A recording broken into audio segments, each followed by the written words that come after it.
Dear brothers, morning fellas. If there is a thought experiment that people love to use, and probably overuse if we're being honest, it's if you know how much time you had left before you would die, what would you do with that time? And most of the time this provokes us talking about skydiving or some kind of like thrill-seeking adventure that we've always been terrified of to do, or you decide that you're going to take a vacation to Bali or to the coast of Australia or to Singapore, or you're going to go diving with sharks and go backpack the Grand Canyon and then head to the French Alps. You'll also hear of people who are told they have months to live and all of a sudden they write a book that they've been meaning to write, or they create some music that they've been meaning to make. And this list is endless. All of you at some point have probably gone through this exercise in some way. And it usually encompasses a bunch of activities that you were either pushing off because you were afraid to do, or they were financially irresponsible, or dangerous, or unrealistic, whatever. And I've done this same experiment myself many times on paper and in my head, and I've asked myself if I knew how much time I had left, well, what the hell would I do? And until recently, that list had the pretty typical stuff. Thrill-seeking, writing a few different books, making a podcast, this was on that list, hiking Everest, getting to Antarctica, going to see where the Spartans were from, like just all of the stuff.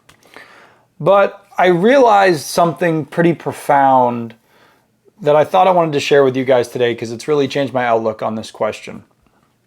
And so I was leaving a couple of things out as I was making these lists. And the first one was spending more time with my loved ones.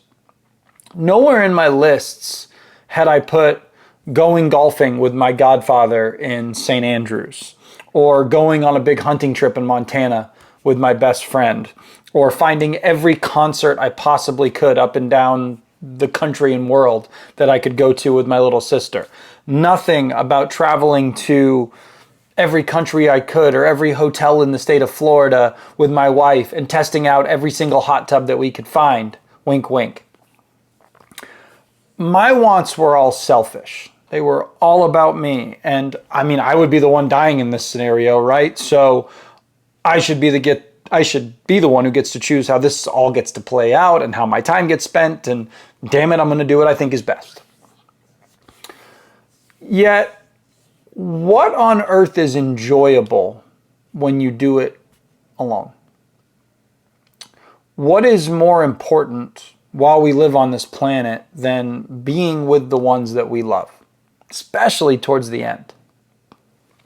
What could possibly, think about this, what could possibly be better in the last days of my life than going to a beautiful dinner with my wife, making love to her that night, giving her breakfast in the morning, sitting on the balcony with a cigar between my fingers, talking to my buddies with a bottle of Blanton sitting next to us that we finished that night, filling ourselves up, taking a walk on the beach with my little sister and my godmother, reminiscing about old times and how beautiful it was to have done stuff together and how we've grown and struggled. It's emotional to consider. And it's interesting to me that none of the things on my original lists made me feel much of anything. Just excitement about, trying something new. And, obviously it would be cool to go, skydiving in the Alps or skiing somewhere or hiking and whatever. Maybe that's just a novelty thing. Like, I've never done those things, so it would be fun. It's a thrill. But those things don't make me feel anything deeply. They're not moving. But when I think about my family and my friends and spending quality time with them, knowing that it was limited, that hits you right in the feels, fellas. And the reason that is because those relationships are real. They're not just fleeting activities to do in the little sliver of time that we call life. They are far more than visiting a country or backpacking or cave diving or whatever. It's not about those actions. It's about the people that you're doing them with. I've thought to myself how incredible it would be, and I would have to pray that this would be the case, that in my last months of life or days or whatever, that I would be with my whole family. You know, I'm trying to think, who was it? There was an actor Sean Connery. So Sean Connery, he died a couple of years ago now. And it said that he died, it was in like the Bahamas or Costa Rica, it was in one of the islands, surrounded by everyone in his family that he loved. It's like, what a way to go out, man. And I imagine to myself that in my last moments or days or whatever, that I'm sitting in our living room at home with the fireplace on, and we're all just enjoying each other's time. No expectations about doing anything and not feeling like we need to go do something wild. Just we're out there to enjoy, or to do more than just enjoy the finality of our, or I guess it would be my existence. Everything would be pure and beautiful, and it's that way because you're just with all the people that you love. You don't have to be going out and doing stuff. You're just surrounded by the people that actually mean something to you. And I want you guys to really think on that today when you're thinking about, like, what would I do with my time? Oh, well, I would try to start this or do that. Who are you doing it with? That is what really matters. And this kind of brought me into my second thought, which is ultimately death is an inevitable aspect of life. We come from dust, we shall return to dust. But as a God-fearing and believing man, I have faith that death is only a gateway that leads me to a place where I can hang out with my dad again, where we can play one-on-one basketball and he can do his little patented fadeaway against me again, where I can go play fetch with all my old golden retrievers, where I can hang out with my grandfather, who I never met, and his father, who I certainly never met, and pick their brains about World War II and growing up, and where I can walk right up to God's throne and just stand in complete awe of our Creator. You want to talk about an incredible, incredible thought that is? Knowing that no matter what, if it's today or 10 years or 100 years from now, I will be able to have all those things. How much joy could one man have? How much peace could one man have?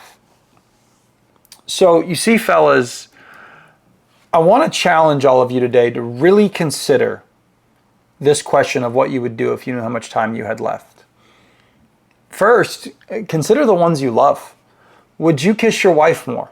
Would you take your kids to the ballpark more? Would you walk your dogs one more time?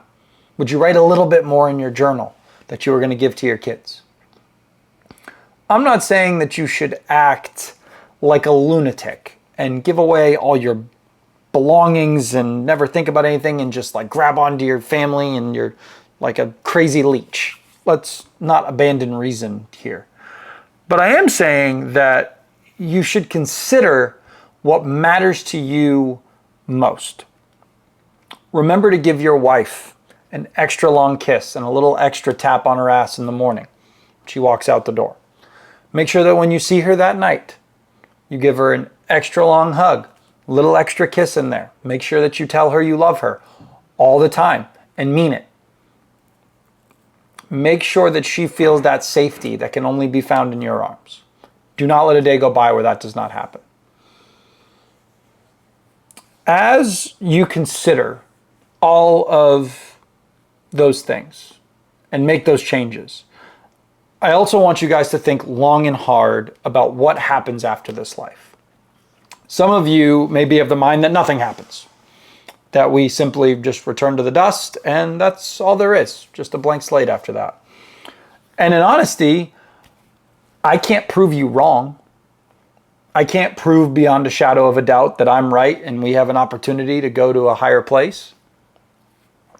However, I think that there is ample evidence, and through reason and a touch of faith, I believe wholeheartedly that someday we're going to meet our Maker. And this shouldn't bring you despair like it's done for me for years. Forever, that stressed me out. That like, oh my gosh, like there's like a heaven and I got to like be worried about it. And oh, like what if I'm doing bad things down here and blah, blah, blah. And that's not the case. It should bring you immense joy knowing that there will be a place that's been made for you where you can live in eternity, if you so choose to. And I know that that sounds wicked heavy on this Wednesday morning. But fellas, when you get to that point where you can surrender yourself and have faith in your ending, the peace that you gain is unimaginable. Unimaginable.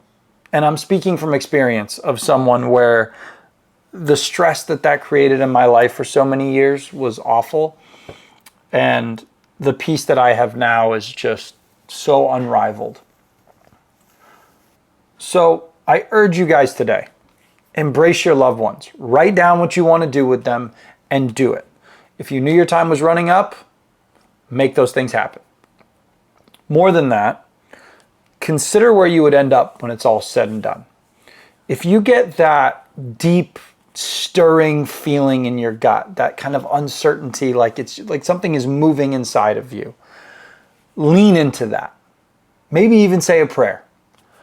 When you do, I promise there will be such an abundance of peace that runs through your life that you won't even know what to do with all of it. And it goes past understanding. And I know that for some of you might sound crazy.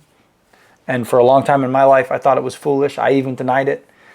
And I can tell you that my faith has made my life so much more bountiful and peaceful. And that doesn't mean that there's not suffering and I don't struggle with things immensely. And that's not the case.